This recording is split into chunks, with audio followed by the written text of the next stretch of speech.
Oke, teman-teman, kita bertemu kembali di mata kuliah Psikologi Belajar. Pada hari ini, di sesi yang keempat ini, kita akan belajar dari seorang tokoh yang bernama Edward Lee Thorndike. Salah seorang tokoh psikologi yang sangat terkenal dan sangat produktif di masanya, ya. Beliau berhasil menghasilkan lebih dari 500 judul penelitian mengenai psikologi. Latar belakang dari Edward Lee Thorndike saya tidak akan bahas lebih lanjut di sini. Saya akan minta teman-teman untuk belajar sendiri gitu ya. Coba membaca lagi.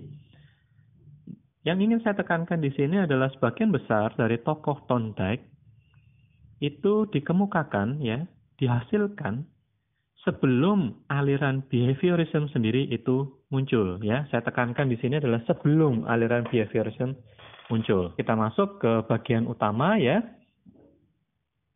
yaitu teori utama dari Thorndike. Yang pertama disebut sebagai koneksionisme, bahwa hasil belajar itu merupakan ikatan atau koneksi antara kesan indrawi atau stimulus dengan impuls untuk bertindak atau respon. Karena itu, teori dari Thorndike ini dimasukkan dalam kategori asosiasi stimulus respon. Ya, stimulus respon. Pada slide berikutnya, teman-teman akan melihat satu konsep juga yang dikemukakan oleh Thorndike, yaitu selecting and connecting. Sebagai satu prinsip belajar dari Thorndike adalah belajar itu terjadi melalui proses trial and error, atau dalam bahasa Indonesia coba dan salah, ya, atau coba salah gitu ya. Nah, kemudian ia lebih suka menggunakan istilah selecting and connecting. Penjelasannya adalah bahwa pada dasarnya organisme itu sebelumnya akan memilih-milih dulu dari berbagai kemungkinan respon yang dapat diberikan terhadap suatu stimulus. Setelah melakukan beberapa percobaan A, B, C gitu ya, perilaku dimunculkan, perilaku A, perilaku B, perilaku C, mana yang paling tepat, yang mana yang paling sesuai terhadap stimulus yang muncul gitu ya. Nah, ini yang disebut sebagai selecting and connecting. Perilaku yang benar akan dalam menghadapi stimulus itu akan kemudian selalu dipilih dan dikaitkan dengan stimulus yang bersangkutan.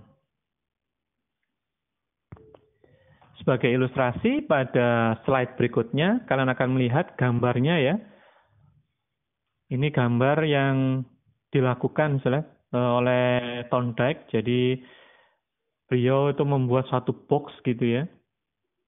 Suatu kotak, ada tuas di situ, ada pintu di situ. Nah, dalam penelitian-penelitian sebelumnya itu beliau menggunakan begitu banyak binatang gitu ya, dari tikus ya, merpati, kucing. Nah, waktu dimasukkan dalam box, nah binatang-binatang tersebut akan merasa tidak nyaman. Sebut saja kucing misalnya di sini, dia akan merasa tidak nyaman. Dia akan mencoba mencakar, mau melakukan yang melompat lah, apalah gitu ya, supaya dia bisa keluar dari box itu. Nah, itu adalah tindakan-tindakan tadi yang mencakar atau melompat atau apa gitu ya, menggaruk gitu ya. Itu adalah respon-respon yang muncul gitu ya. Dan suatu ketika dia tidak sengaja menginjak pedal yang ada talinya itu. Dan kemudian hal itu membuat pintu terbuka. Nah,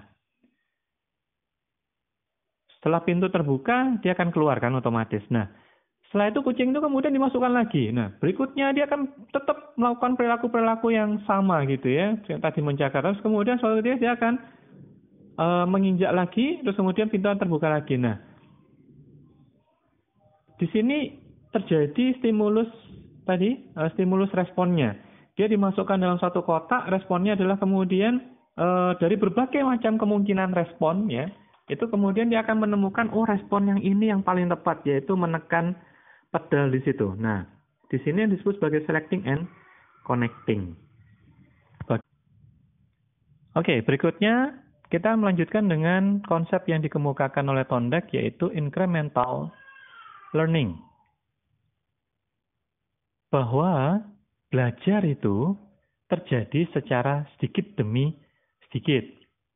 Nah, hal ini berbeda dengan pendapat aliran Gestalt ya, yang menyatakan bahwa belajar terjadi dengan segera karena adanya pemahaman mendalam yang datang secara tiba-tiba atau yang disebut sebagai insight gitu.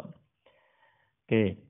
Jadi dalam hal ini Thorndike tidak setuju dengan adanya insight gitu ya, bahwa yang namanya belajar itu akan selalu melalui proses sedikit demi sedikit, yaitu dengan ada yang tadi disebut sebagai trial and error ya.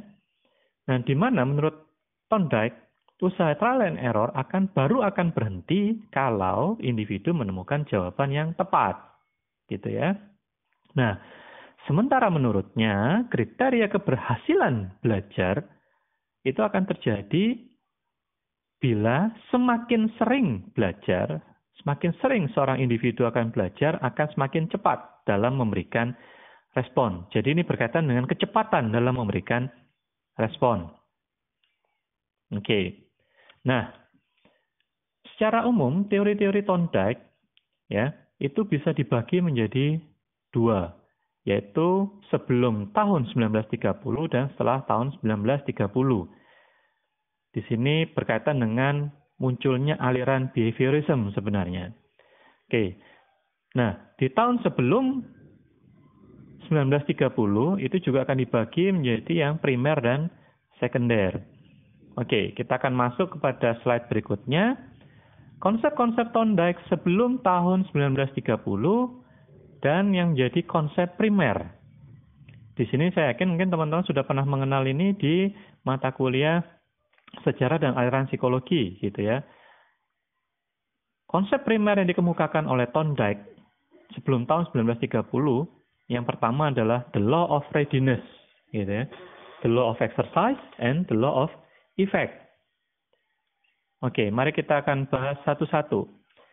The law of readiness sendiri. Ini ada beberapa poin di dalamnya, gitu ya. Yang pertama adalah bila seseorang siap melakukan suatu tindakan, dengan melakukan tindakan itu sendiri akan mendatangkan kepuasan, gitu ya. Itu yang pertama. Yang kedua, bila seseorang siap melakukan suatu tindakan atau siap melakukan sesuatu, tapi tidak melakukannya, itu akan membuatnya merasa tidak nyaman atau terganggu. Gitu. Dan yang ketiga, yang berkaitan dengan law of readiness ini, adalah bila seorang tidak siap melakukan suatu tindakan, dan ia dipaksa untuk melakukan, maka hal itu akan membuatnya tidak nyaman. Nah, ini suatu teori yang saya yakin teman-teman pasti punya ilustrasi di dalamnya. Emang bisa mengilustrasikan sendiri gitu ya. Sebagai contoh, misalnya dulu gitu ya. Teman-teman kalau misalnya mau belajar gitu ya, mau belajar lagi orang tua nyuruh teman-teman belajar, tapi teman-teman tidak siap atau masih ngantuk atau apa ya. Akhirnya terus semua kan disuruh belajar tuh, dan itu kan membuat ya teman-teman kan merasa nggak nyaman kan, belajar kan jadi rasa-rasan kan. Nah, ini adalah satu contoh dari konsep the law of readiness. Oke. Berikutnya disebut sebagai the law of exercise. Nah, sebelum tahun 1930, the law of exercise ini Thorndike mengatakan adanya law of use ya, di mana koneksi antara stimulus dan respon itu akan diperkuat kalau digunakan, gitu ya. Nah, sedangkan ada berikutnya adalah law of disuse, gitu ya.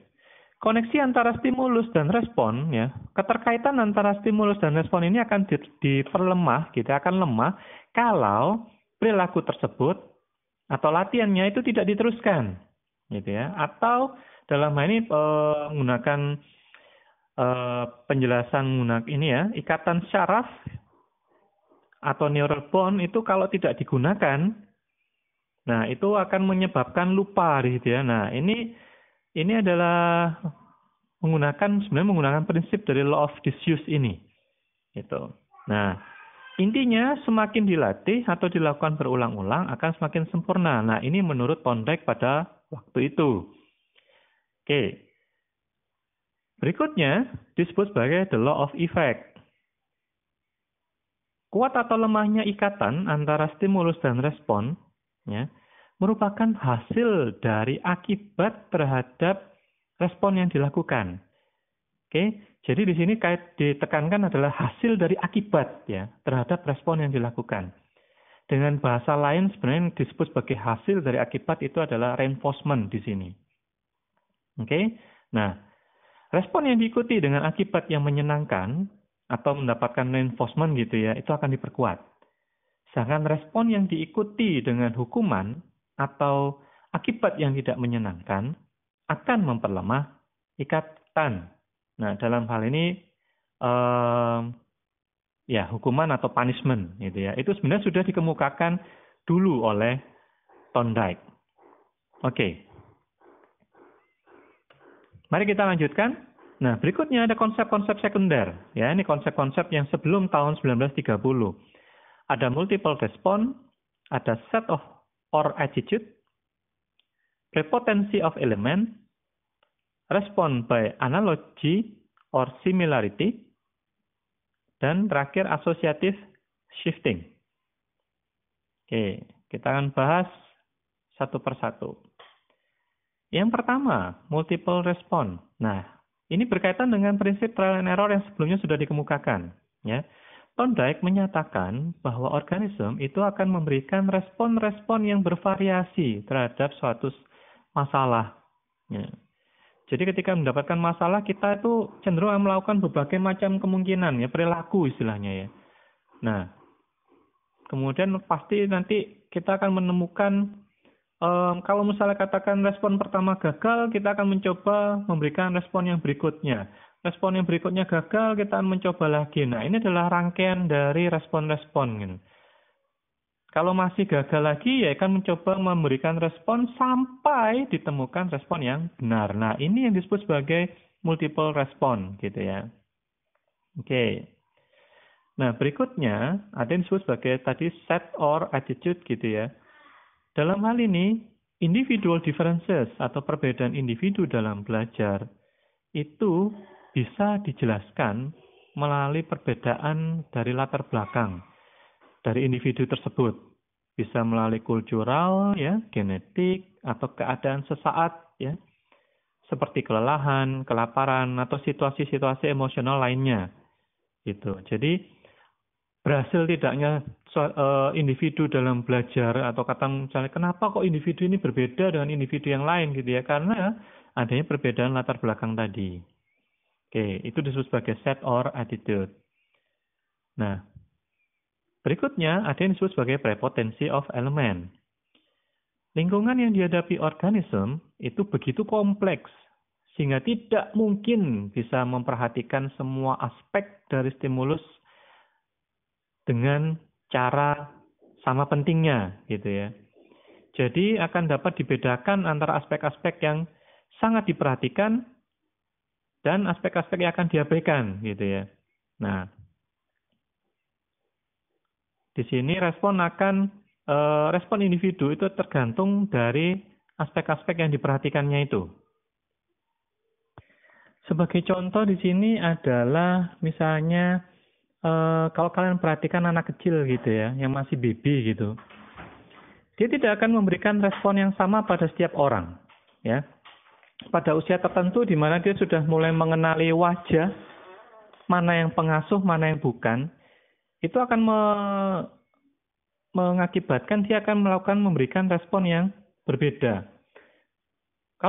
Contohnya, kalau pengasuhnya kemudian menggoda gitu ya, kalau dia kenal dengan pengasuhnya, dia akan cenderung akan tertawa gitu ya, memberikan respon tertawa.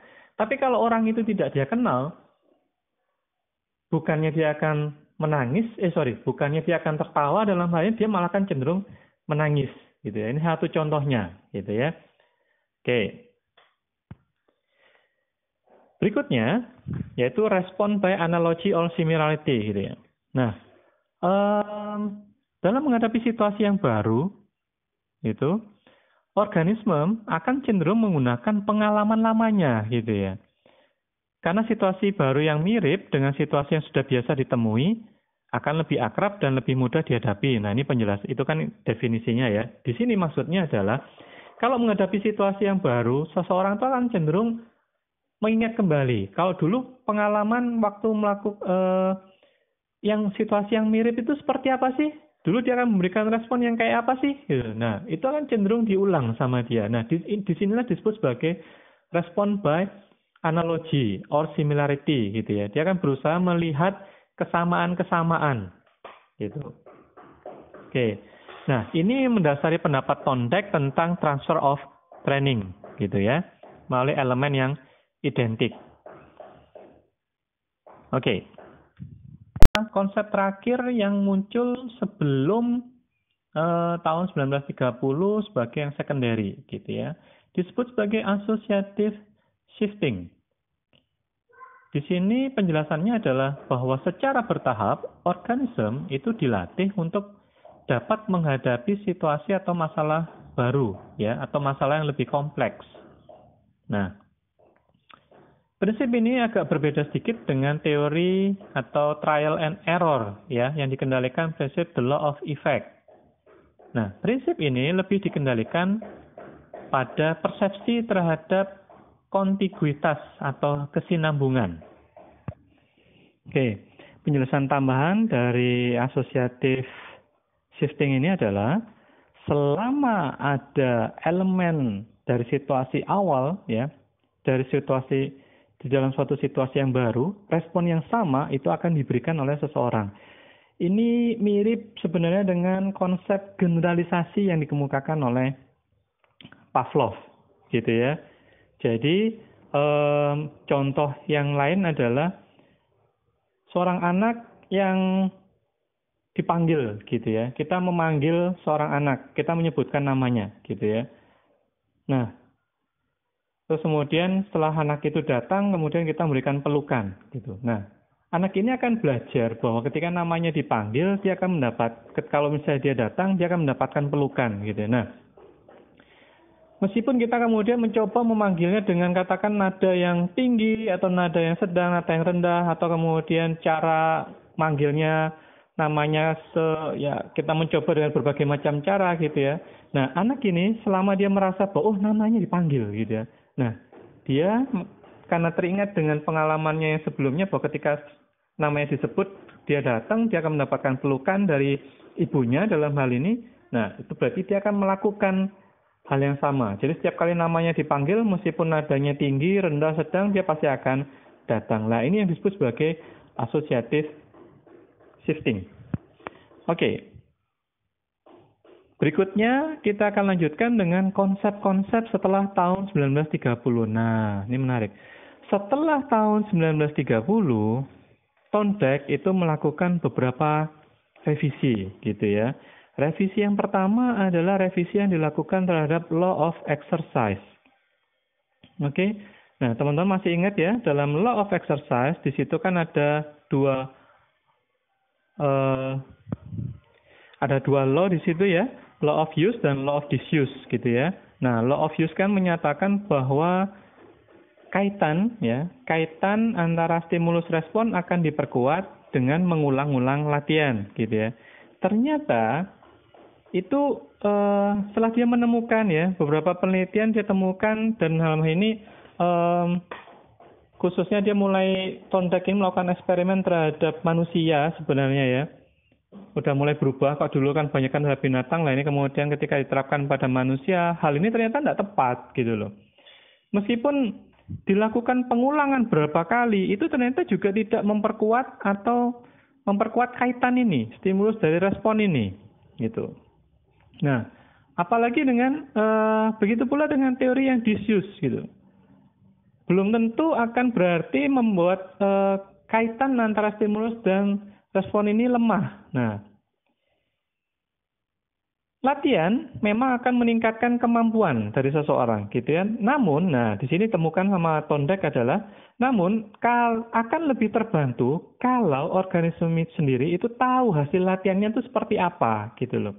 Jadi, akibat dari perilaku yang dimunculkan itu apa yang dia dapatkan, gitu ya, hasil latihannya. Nah, kalau dia sudah tahu hasil latihannya lah, kemudian baru latihan itu dia akan semakin dengan memperbanyak latihan akan semakin kuat keterkaitannya. Oke, ini adalah revisi dari law of exercise gitu ya. Nah, poin penekanannya di sini adalah latihan yang benar. Nah, latihan yang benar adalah penggunaan yang benar dan akan mendapatkan reward. Selama dia tidak mendapatkan reward, nah itu keterkaitan stimulus respon ini meskipun diulang-ulang terus ya tidak bakal kuat kaitannya gitu. Nah, bagaimana dengan kemudian tadi yang disuse ya? Kalau seandainya hubungan antara stimulus responnya ini sudah terbentuk, intinya ketika dia melakukan sesuatu terus kemudian dia mendapatkan reward yang jelas meskipun dia jarang melakukannya, jarang exercise istilahnya, itu kaitannya sudah terbentuk, sebelumnya sudah terbentuk dengan kuat gitu. Jadi suatu saat ketika muncul lagi, nah dia akan memberikan respon yang sama gitu. Oke, ini revisinya terhadap law of exercise. Berikutnya, dia memberikan revisi terhadap law of effect. Nah, ini yang menarik teman-teman. Akibat menyenangkan itu akan memperkuat respon yang sementara tadi. Sedangkan akibat yang tidak menyenangkan belum tentu akan menyebabkan lemahnya respon. Nah, ini kan di awal ya sebelum tahun 1930, Thorndike ini mengajukan teori law of effect ini adalah bahwa punishment itu akan menghilangkan atau melemahkan respon. Tapi kenyataannya tidak gitu ya. Nah, ini sekali lagi ini berdasarkan hasil penelitiannya dan saya ingin tekankan karena pembahasan sebelumnya di pertemuan-pertemuan sebelumnya ini kondisi yang di barat gitu ya. Bahwa Thorndike menemukan hadiah itu atau reward gitu ya atau reinforcement itu akan meningkatkan kekuatan koneksi antara stimulus respon. Sedangkan hukuman itu tidak berpengaruh nyata gitu loh. Karena dalam beberapa penelitiannya dengan menggunakan yang berkaitan dengan penelitian-penelitian yang langsung terhadap orang gitu ya. Itu ternyata hukuman ini tidak efektif gitu. Tidak terlalu berpengaruh terhadap kuat lemahnya koneksi stimulus respon ini. Gitu. Nah, ini salah satu dasar ya. Ini dikemukakan oleh Thorndike yang ini kemudian menjadi dasar untuk pendidikan di barat. Bahwa sebisa mungkin jangan memberikan punishment. Gitu. Karena ini diawali dulu teorinya Thorndike sudah membuktikan tentang ini. Gitu ya. Nah, oke. Berikutnya, Thorndike juga mengemukakan tentang belongingness. Nah, ini adalah prinsip penambahan baru dalam teorinya Thorndike. Thorndike itu tidak setuju dengan proximitas, ya. Dua hal yang berdekatan itu belum tentu diingat dengan lebih baik. Hal yang lebih diingat itu kalau memiliki kaitan makna yang bersama, gitu ya. Jadi dalam belajar itu seseorang itu meskipun itu katakan berdekatan itu belum tentu akan membuat dia itu mengingat hal tersebut, gitu ya. Contohnya, misalnya kalau teman-teman khususnya yang di IPA ya masih ingat ada tabel periodik tuh masih ingat. Jadi ada unsur-unsur itu kan ya, ada He, Li gitu ya, natrium, kalium gitu ya. Nah, meskipun itu disusun secara berdekatan, ya. Itu tidak kemudian serta-merta kita menghafal gitu kan. Itu kan butuh ekstra ya, tenaga ekstra gitu untuk menghafal ya. Nah, itu sebabnya kalau dulu itu bahkan ada teman-teman itu menciptakan suatu cara untuk bisa mengingat gitu ya dengan ini satu contohnya gitu ya. Untuk menghafal urutannya helium, lithium itu natrium, kalium, rubidium, CS sama Fr ini ya, itu supaya ingat gitu dibuat suatu kalimat gitu ya. Misalnya, Helena kawin Robin CS frustasi. Nah, dengan menggunakan kalimat itu kan sudah lebih bermakna, ya itu kemudian akan lebih bisa mengingat kembali, gitu ya. Itu contohnya saja. Oke. Ini contoh kalau yang di IPA gitu ya. Nah, intinya adalah ketika kita mengkaitkan itu dengan sesuatu yang ada maknanya, itu akan lebih mudahkan kita untuk mengingat gitu ya. Proses belajar akan lebih efektif kalau kita bisa menemukan makna dari dua hal yang sedang kita pelajari itu. Oke. Terus terakhir adalah disebut sebagai spread of effect. Oke. Dalam teori ini, spread of effect ini ditemukan oleh Thorndike, yaitu akibat yang menyenangkan itu tidak hanya memperkuat satu respon saja, tapi bisa memperkuat respon-respon yang lain, gitu. Jadi maksudnya adalah ketika seseorang anak melakukan sesuatu gitu ya, apa yang diinstruksikan oleh orang tuanya misalnya, terus kemudian dia mendapatkan reward gitu ya. Ini akan membuat anak itu ketika misalnya mendapatkan instruksi atau perintah yang lain, meskipun perintah itu berbeda dengan perintah yang sebelumnya, itu anak ini akan melakukan lagi gitu. Dia akan cenderung kemudian langsung melakukan karena dia ingat waktu itu dia menuruti perintah orang tuanya, dia akan mendapatkan reward gitu. Nah, ini yang disebut sebagai spread of effect. Oke, nah sementara sampai di sini teman-teman penjelasan saya mengenai konsep-konsep yang dikemukakan oleh Thorndike. Bila ada pertanyaan, kita akan diskusikan di pertemuan face to face atau melalui Zoom yang sudah direncanakan. Terima kasih, selamat sore.